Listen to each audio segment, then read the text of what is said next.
We're going to begin. If everyone would rise for the Pledge of Allegiance. Mark, would you lead us? I pledge allegiance to the flag of the United States of America, and to the republic for which it stands, one nation, under God, indivisible, with liberty and justice for all. Thank you.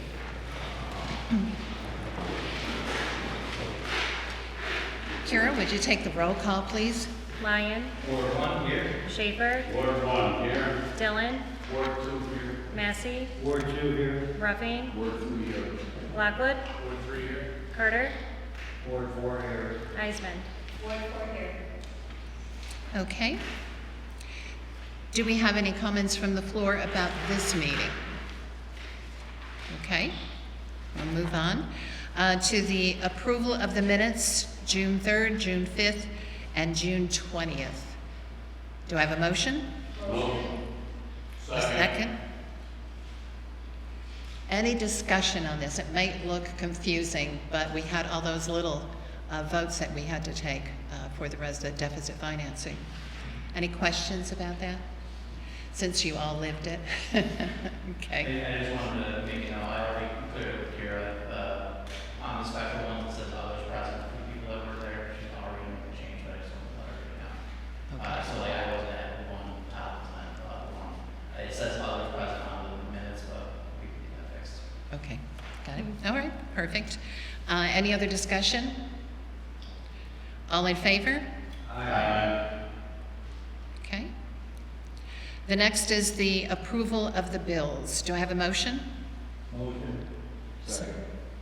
Okay, any discussion? All in favor? The next is the approval of the monthly reports, the city clerk, city treasurer, court clerk. These are all for June. Do I have a motion? Motion. Second? Okay, any discussion? All in favor? Aye. Okay, and then the first one is resolution number 59, deputy treasurer. Do I have a motion? Motion. Second. Okay. I'll lead the discussion. This is the appointment of Nicole George, who is our treasurer's number 2 person. Nicole as deputy treasurer. Nicole had been 8 years with Village of Herkimer in the treasurer's office, and her latter part was as treasurer. She's also running for treasurer. She would be appointed to, during the transition as Sarah is leaving. Sarah will be working on a part-time basis, handling payroll and helping with special projects, probably through the end of her term, but there are days she won't be here, and this will give Nicole signature authority on different things. So this is what this is about. We're paying a stipend of $4,500 for the year for the additional duties rather than adding it to her employment status. So, any other discussion? Okay, we're going to need a roll call vote for this one. Lyon. Yes. Schaefer. Yes. Dillon. Yes. Massey. Yes. Ruffing. Yes. Lockwood. Yes. Carter. Yes. Eisman. Okay, the next one is resolution number 60, authorizing the mayor to execute the agreement with Bonadio and Company for accounting services. Do I have a motion? Second? Okay, this one is pretty self-explanatory. We're looking at $7,500 a month accounting fee as a retainer. They've been good with us over the last year, really happy with the work they deliver, sometimes a little slow, but other than that, their work is really quality. And since we're going through the audits and things that we would be going through every quarter, I really need the help with the reporting. So this is an important one to get this underway. Do I have any discussion? Questions? The year that ended December 24, do we have an approximation how much we spent with the accounting firm? $34,000. Okay. This is going to be a little bit higher, but we're asking for more. It's not just hit and miss. In 24, they basically handled a few 3-year projections for me. They also handled some cash flow projections and the AUD at the end, of the year. So it wasn't as much. Now I'm asking them to do, each quarter we're going to have to do 3-year projections and adjust them every quarter. The auditors will be looking at the budget, so a lot of work to be done. A little bit different, and I trust they'll get it right. Any other questions? Thank you. Sure. Need a roll call for this? Lyon, Yes. Schaefer, Yes. Dillon, Yes. Massey, Yes. Ruffing, Lockwood, Yes. Carter, Yes. Heisman. Yes. Okay, and the next one is resolution number 61. We're looking for a public hearing for local law number 8 to amend city codes relating to property maintenance standards. This is the language and procedures, so it's standards and enforcement on this. So this is only for the public hearing that we want to have for our next meeting. Do I have a motion? A second? Second. Okay, any discussion? I have one question. Yeah. In the context of walks, would that also mean sidewalks? I would think so. Okay, I'm just asking, because it didn't specifically say that, so. yeah. Okay. Yeah. So that's something that's important. I will have her make a note of that, Yes, definitely. just to make sure the language is clear. Exactly, yes. Okay. Are these all any different than what they were? A little bit, where the enforcement matches what other communities are doing. So if you don't pay your fine, you have, what she does, she puts a door knocker on everybody's door who is in violation of something. They have so many days to correct it. If they don't, the next thing is a fine. And then the fine gives you 30 days or whatever amount of days to cure. And if you don't pay the fine, then the next 30 days is double. So it's in line with Amsterdam, Herkimer, and Rome that she's done the research. So it, hopefully it will motivate people to just, these are simple things to clean up your property. They're not like we're asking them to spend a bunch of money. It's pretty much, take the trash out, mow the grass, some real basic things. And, pardon? I see a difference around town already. I can see it too. It's cleaner looking, yeah. Anything else? So, because I don't know what the previous laws were, is there any chance that she can, goes out and can provide us with a breakdown of what has changed from what was previous, been in law, and what we're adopting new, so it's clear for us? Yeah. Please. I'll have her do that.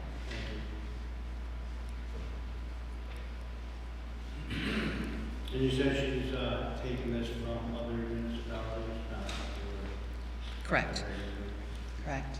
It tightens up our language on ours. Ours was pretty old, so, and she did have that in the very beginning for me. She went through and she highlighted what she was changing. I don't know that I can locate that copy, but she will, and she'll be in tomorrow, so I'll have her get started on it and send it out to you. Well, yeah, our codes enforcement now working for anybody else also? No, just Little Falls. Just, So we have her 100% attention.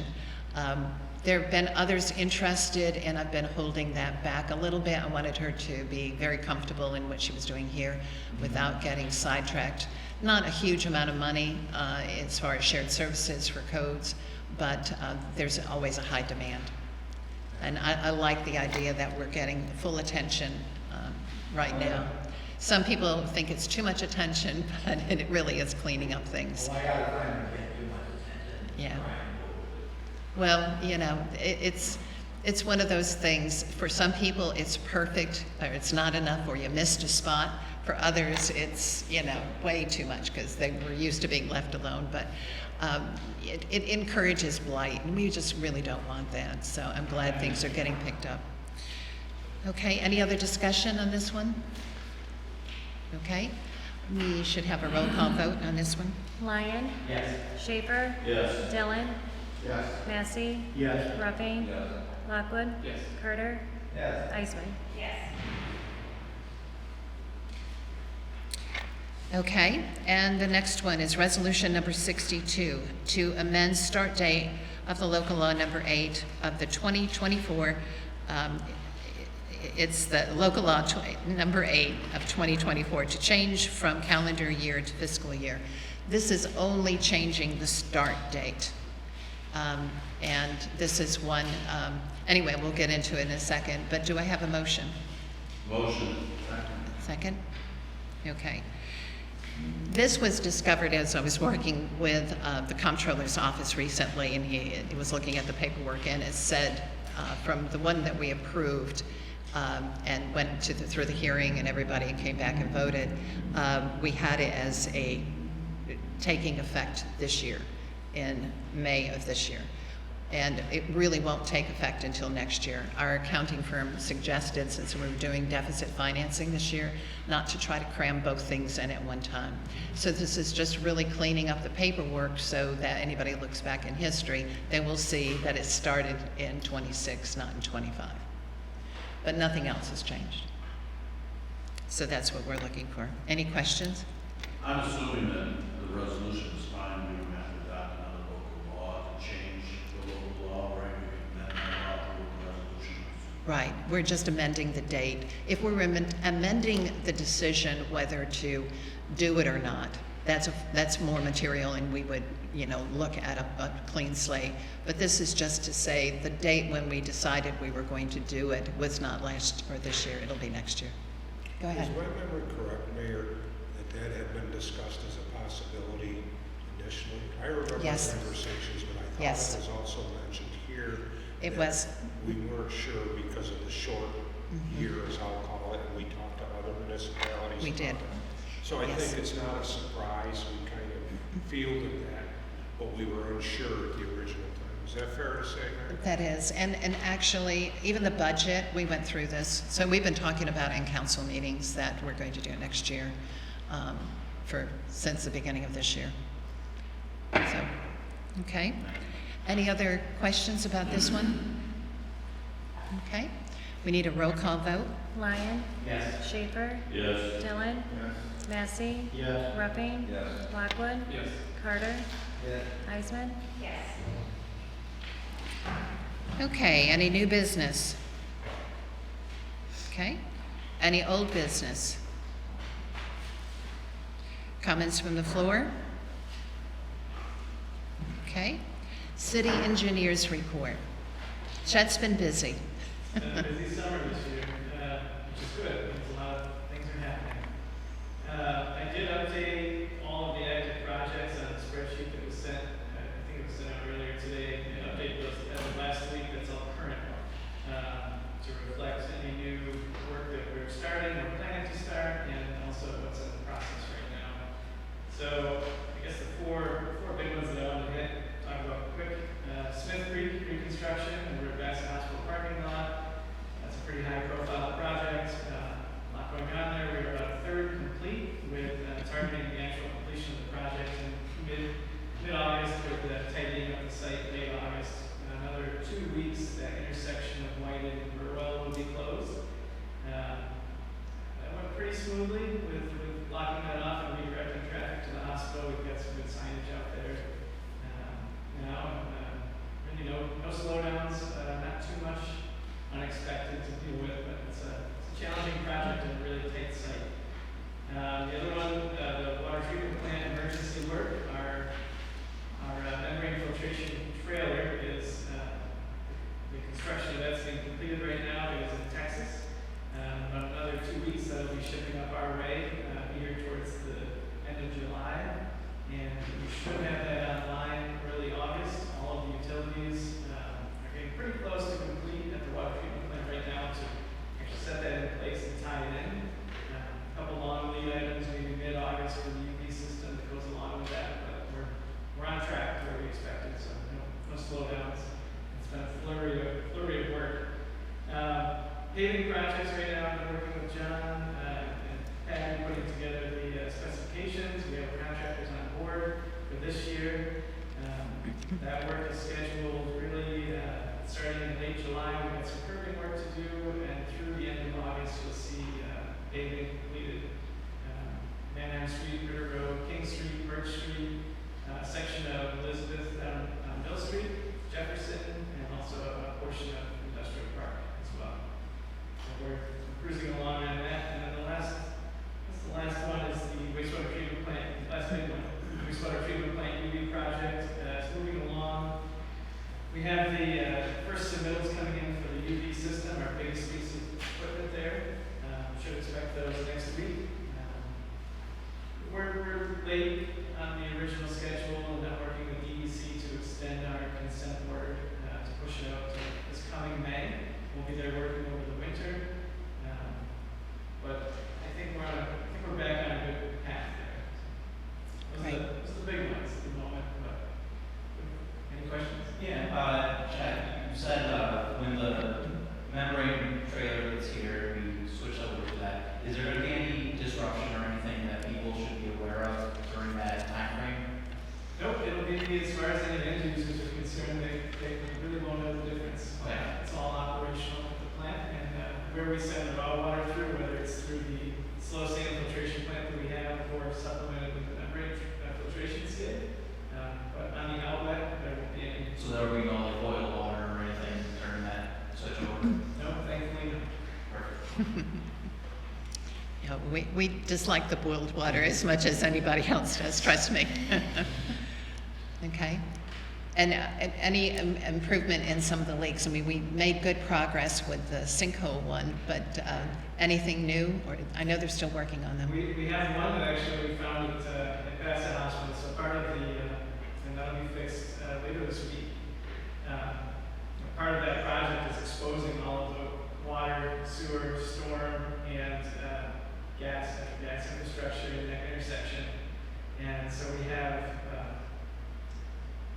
water lines going up Whited, out Burwell. We have an 8-inch line, a 6-inch line, 4-inch lines. Like, it is spaghetti site. So we've had to put live tacks and insert valves into those lines. And while we were excavating and locating all those utilities that need to be rerouted, we found a valve that's leaking pretty well, a couple hundred gallons a minute, I would say. Good. But our guys are still actively seeking out leads. We're trying to get 2 repairs a week, 2 excavations in the roadway. So usually it's a day and a half per leak. Good. We'd like to see the big ones to fix the big ones because it makes a difference in the money that we're losing every year. And so we've hit some big ones this year, which is exciting. There's no lack of work to do. No, that's for sure. Anyone have any questions or chat? Okay.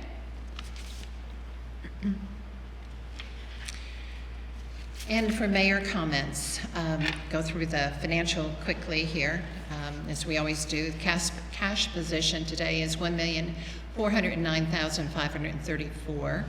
That includes the general fund, the water fund, the sewer, and the golf. So general funds is approximately of that total, $929,000. We also have $890,569 in our reserve fund for payments that we know will be coming up shortly. Kind of low right now because we're looking at being able to band for some of that deficit financing that was approved. So once we do that, that'll fill the general fund up a little bit better. So it's a little bit tight, but we're hanging in there. We currently have $83,219 in our 90-day pay. We have $115,205 in our 60-day pay. So total outstanding $397,228. So that has been reduced compared to what we have been reporting on other months. So I'm glad to see that. Little by little, we're paying everybody, but sometimes it takes a little bit longer than we would like. Closing out on the $8 million financing this month, which the paperwork is completed. It should go in tomorrow. This is the water infrastructure ban. That was $6 million. That's for the emergency water filtration that we've been working on. NIPA lighting, I think that was around $1 million, $1.4 million, something like that. And then consolidating all our outstanding bans that we were able to pull together and turn into a bond and push them off a few years. So that's what that's about.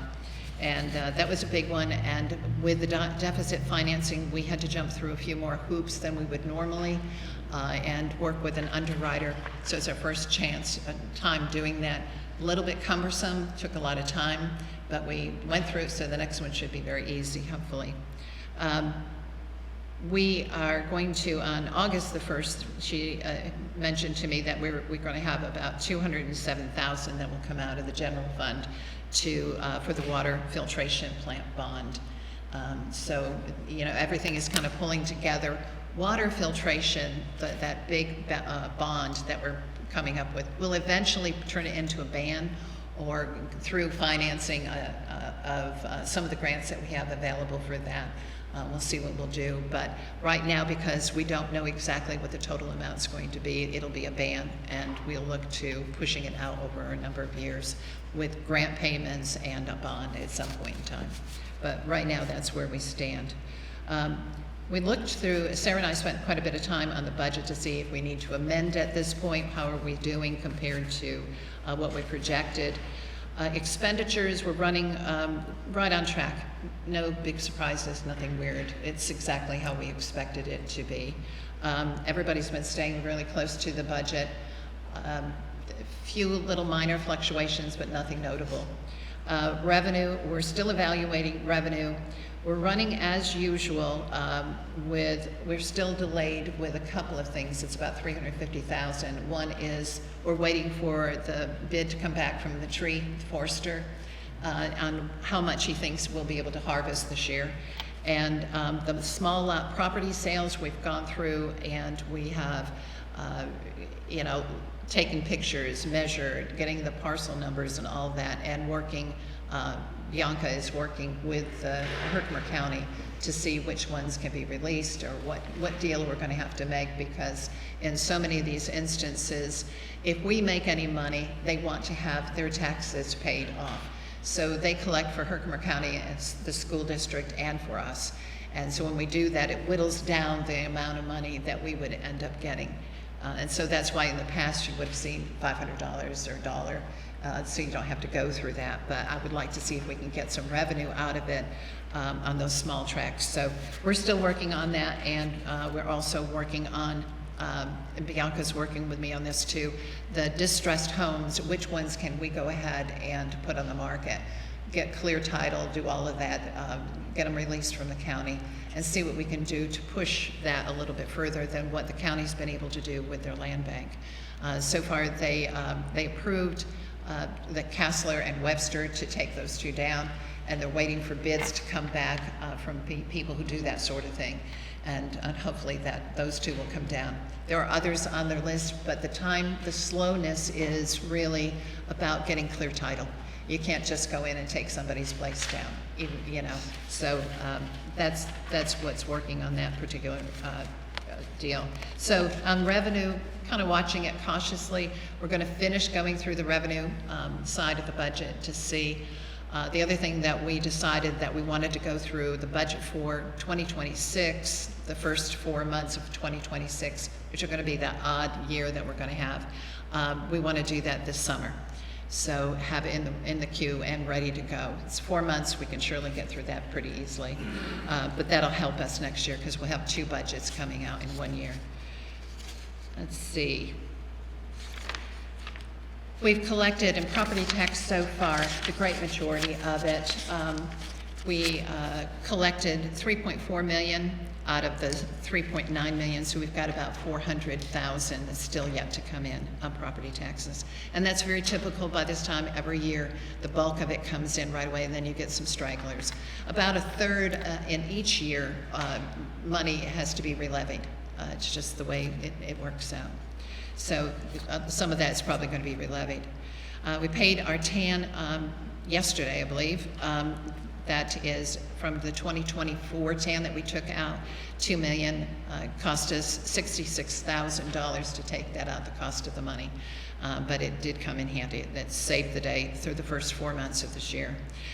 We were hoping that now when we're going through the change from calendar to fiscal, that we won't have to keep taking these TANs out for the first 4 months of the year. And Tim Doyle, who is principal from Bonadeo, he was talking to me. He thinks we shouldn't have to do that. This year might be the dicey year. We're not quite sure how we're going to end up, but it would be really nice not to have to do that. See, good news on the CTL. I don't know if you, the constitutional tax limit. I've been trying to keep us at below 80% if we could. It makes a difference to financiers. They like to see that you're not lapping up at the top. And so Sarah's been working with them day by day, and they looked at our list of exclusions and said, you know, I think we can go ahead and approve one. So we ended up today going down to 79.84, which is really great. So we're under the 80%, which is awesome. For those who don't know, the deficit financing bill was approved. It was not as easy as one might think. As you can tell, how many times we had to come in and vote. But it did get through. A good experience to look at it and say, okay, what did this really take to do such a thing? It took the better part of a year to get this done and to just get it before the legislatures. So anyway, good news is that both the Assembly and the Senate voted unanimously. So there was no dispute about that. We had another community that was in worse shape than us, and so we were being compared by that other community. So there was a little hesitation at some parts, but Senator Mark Walczak and Assemblyman Bob Smullen, they worked literally night and day toward the end. They were calling me 10, 11 o'clock at night, asking questions and getting it done. And this is one of those things that you can do all the paperwork in the world, and it comes down to the guys who are moving the paper through and their story about Little Falls and why it's important to save Little Falls. So very happy that that happened, and they were just incredible. And also, you know, the undertaking of our aldermen and alderwoman was incredibly supportive, and thank you so much. This would not have happened had you guys not dropped what you were doing and came in 3 different times to vote on something that was, a pencil mark or add a B to it or a C to it. It was really something. I think they were trying to wear us down, but it wasn't going to happen. We weren't giving up. So those emergency meetings really did come in handy, and I appreciate that. The other thing, deficit financing, just to remind everyone what this means for us, it stabilizes the city's finances to prevent a deeper downturn by allowing us to bring our general fund, water fund, and Gulf funds to 0. So that's really what we did. We don't have this massive amount of money that we can just, we can go out and spend money. It basically just brought us to 0, which 0 is good at this point in time. Now we can start building back revenue, and it gives us a little bit of time. Our problem is not and hasn't been an expenditure problem, it's always been the revenue problem. We didn't in the past foresee the problem that was coming upon us, which was a loss of population, which also means a loss of property tax. And it's a huge hit, and so the only other way to do it is to look at sales tax increases and shared services. And I've been working on it and will continue to work on it. There's some creative things that we're thinking about what we might be able to do. Next year, I'm looking at also, since we've been through the state process for bills, I think we really need to look at a bed tax, and every community pretty much has one. And we have so many Airbnbs. I think I counted 42 Airbnbs. And then we have the hotel, the inn. So we will be looking at probably a 3% bed tax. The county is taking, they put in for a 5%, and they didn't get it this time. They're going to try again. And then the state, I think, puts in for an 8% bed tax. So 3% is mild, but it will, essentially, it will give us, I think I was looking at it, about $150,000 a year in tax money that we don't have right now. So that will definitely help. And as we get into some of these bigger projects, hotels and things like that, I think that it'll continue to grow. So we'll be working on that. It'll be the same process that we did this time with the deficit financing. Recap of the month real quick. Agent Orange Monument. If you haven't seen it in Eastern Park, take a look. It's quite something. That was a nice ceremony. Also, we did a historical society. We placed the entry markers there. The historic Society did a great job as far as those markers. They look beautiful and really draw people in from out of town that want to take a look at the historic buildings. Swimming pool and parks program opened on Monday. We had record numbers, big crowds, according to Tony DeLuca. So the warm temperatures, and there was a lot of pent-up demand, as Kira can testify, and Dave. People were calling all the time, is the pool open? Is the pool open? Every day. And thanks to our alderman, Craig Lockwood, he painted even the pool house where they ran out of paint. He saved the day over the weekend by getting some paint to match it and finishing the job. And they've been working hard on the Buttermilk Falls, and that's coming along and looking beautiful. So it's a big team. Dave's been involved from the very beginning. Craig's been involved, and a lot of 70-year-olds are involved in that project. And so, strangely enough, a lot of the young people say they'll be there, but the ones who always show up are the 70-year-olds. Downtown improvement, the DRI, that small DRI project that we have, Urban Renewal is working it. They're doing a great job. We're moving along with that. The first one was Lock 17 roof, and that was installed.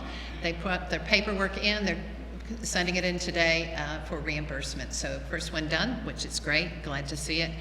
They also have lowered the threshold for the small businesses to participate with a $10,000 minimum instead of the $25,000 minimum. It's allocated specifically for machinery, equipment, furniture, fixtures. And I think there's a lot of small businesses that especially even new ones, that $10,000 could come in handy. So they have to prove that they have $10,000 in the bank in order to do it. And so they front load it just like all state grants, and then they get reimbursed afterwards. So that I think will be good for them. Canopy project of the larger DRI is still on hold. I'm hoping that we'll have funds. This is a $3 million one that we will be funding, so I'm hopeful that we will be able to get there in '26. We've kind of missed the season right now. I've been holding back all funding to keep our bandwidth at the ready for any emergencies that we have, and you know, that's kind of where we are right now. But we will get there. Home grant, we're finishing up the home grant, which is a $400,000 grant that we do every year. And we've been doing this for quite a few years. They've been so happy with the way we've been delivering on this that we've increased it to $500,000 this next year. So we'll be going after that grant toward the end of the year. Developments, just kind of give you what's in my head about what's going on. The $30 million hotel spa moved through planning to zoning. We're waiting for the developer to set a date for zoning. They're working on some paperwork. They want to have a project, a contract, you know, in hand before moving forward. So a lot of that's surveying, and some things they're doing right now.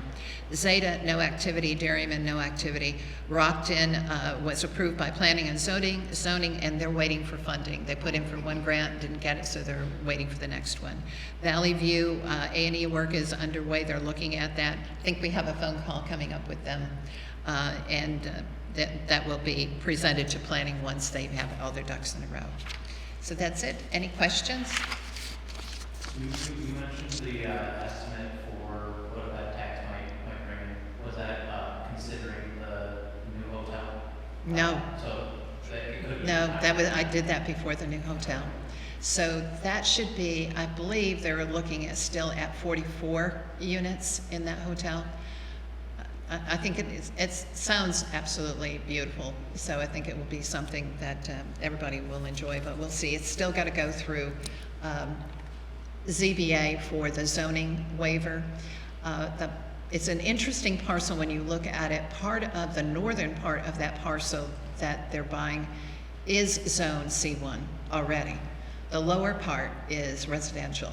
So it's kind of a weird thing. I don't know what it was originally changed for, but regardless, I think we have precedent there, so I'm not sure they're going to have too much trouble, but that won't be up to me. That'll be up to zoning.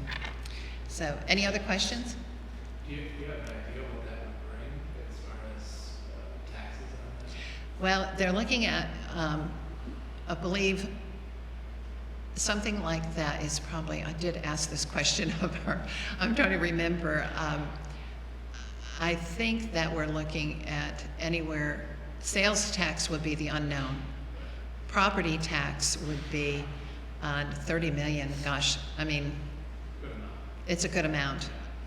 Something that we were looking at before that was around 5 million was, you know, pretty assessed value was pretty high. It was over 100,000 a year. So that'll bring in some good money to the city. And then I think 20 jobs to be created was what I was hearing. Sure. Have they talked about tax abatement through, Not yet. let's keep our fingers crossed. They're looking at working with the city when they can, so that it probably, this particular developer, we'll see. But they were weighing whether to go with, yeah, you could go either way. And at the end of the day, whether you go with like an IDA and you have the IDA fees in there, yeah, or you do it directly with the city, yeah, it's pretty much an equal. So we'll see. They haven't asked for anything yet like that. So I think we're very early in the game. Any other questions? Okay, are we ready to adjourn? Okay. All in favor? We had